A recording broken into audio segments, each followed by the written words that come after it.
আরেকটা সকাল বেঁচে আছি। বেঁচে যখন আছি তখন কিছু অ্যাক্টিভিটি থাকতে হয়। 6টার সময় ঘুম থেকে উঠেছি,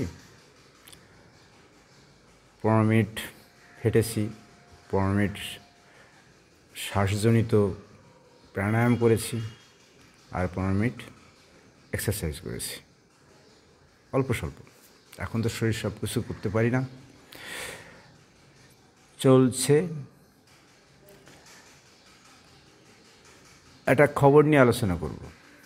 খবর না, ঘটনা বলি। গাছের প্রাণ আছে, আপনি জানেন, আমি জানি। মানুষ বোধহয় আদিকাল থেকেই জানতো গাছের প্রাণ আছে, না হলে মরা গাছ বা মানে চিনতো কী করে? গাছ মরে যায়, বেঁচে থাকে। কিন্তু সভ্য জগৎ জানতো না, প্রমাণিত ছিল না যে গাছ বেঁচে থাকে মানে গাছের প্রাণ আছে, মানুষের মতন, পাখির মতন, পশুর মতন। সেটা জানলো কবে? জগদীশচন্দ্র বসু বলার পর। এই যে বলাটা, এটা বিজ্ঞান। এই যে আমি কথা বলছি, আপনি শুনছেন, এটা বিজ্ঞান। আমার ঘরের আশেপাশে যা কিছু সব বিজ্ঞান নির্ভর। বর্তমান সরকার সেই বিজ্ঞানটাকে মানুষের জানার অধিকার থেকে বঞ্চিত করছে। দোষারোপ করব না, এ সরকার তো আমারই সরকার, গণতান্ত্রিক দেশ। আমরা ভোট দেই, পছন্দ করি, বড় অংশের পছন্দের ভিত্তিতে তারা সরকারে থাকে, সরকার চালায়, তারাও চালাচ্ছে। সুতরাং তারা যা সিদ্ধান্ত নেয় সেটা তো আমাদেরই সিদ্ধান্ত। নাহলে বছরের পর বছর আমরা তাদের কেন পছন্দ করি, তাদের কেন ক্ষমতা রাখি? সুতরাং সরকারের এই নির্দেশ, সেটা আমাদেরই নির্দেশ, আমাদের প্রাপ্য। খুশির খবর তো এটা, হ্যাঁ খুশির খবর। এই নভেম্বর মাসে বিজ্ঞান প্রসার একটা সংস্থা বন্ধ হয়ে গেল। বিজ্ঞান প্রসার ভারত সরকারের তৈরি একটা সংস্থা, যারা বিজ্ঞানের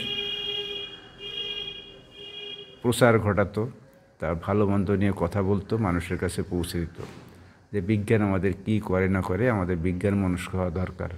সভ্য মানুষ হতে হলে, সভ্য সমাজ করতে হলে বিজ্ঞানের প্রয়োজনীয়তাটা কী। 2023 সালের সেপ্টেম্বর মাসে প্রাথমিক সিদ্ধান্ত হয় যে এই সংস্থাটা বন্ধ করে দেওয়া হবে। সেটা পাকাপাকি সিদ্ধান্ত হয় অক্টোবর মাসে 2023-এই, আর এই নভেম্বরে এসে সেটা পাকাপাকি বন্ধ হয়ে গেল। হ্যাঁ, পিটিআই সেই সংবাদই জানাচ্ছে যে এই সংস্থাটা সরকার বন্ধ করে দিল। আপনার শিশু বিজ্ঞান শিখুক, চায় না। বিজ্ঞান থেকে এই যে মানুষের সৃষ্টি, বিবর্তনবাদ বন্ধ হয়ে গেছে, বন্ধ করে দিয়েছে কেন্দ্রীয় সরকার।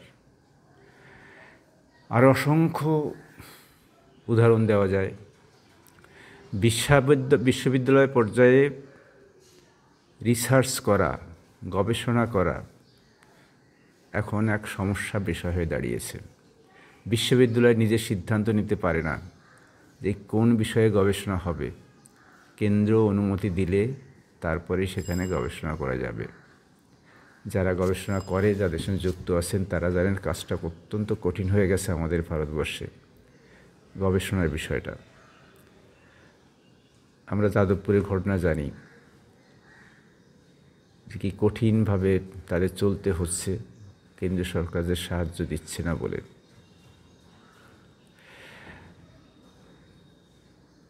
আসলে এক সময় এই সরকার আসার আগে এই বিজ্ঞান প্রসার ক্ষেত্রে, বিজ্ঞানের ক্ষেত্রে কত শতাংশ বাজেটে পাস হতো? 4%। এখন সেটা নেমে দাঁড়িয়েছে 2.90%। শিশু বিজ্ঞান করে কংগ্রেস, বন্ধ হয়ে গেছে। বিজ্ঞান কংগ্রেস বন্ধ হয়ে গেছে, অর্থাৎ বিজ্ঞানের দ্বার ধীরে ধীরে বন্ধ হচ্ছে। আমরা কি করব?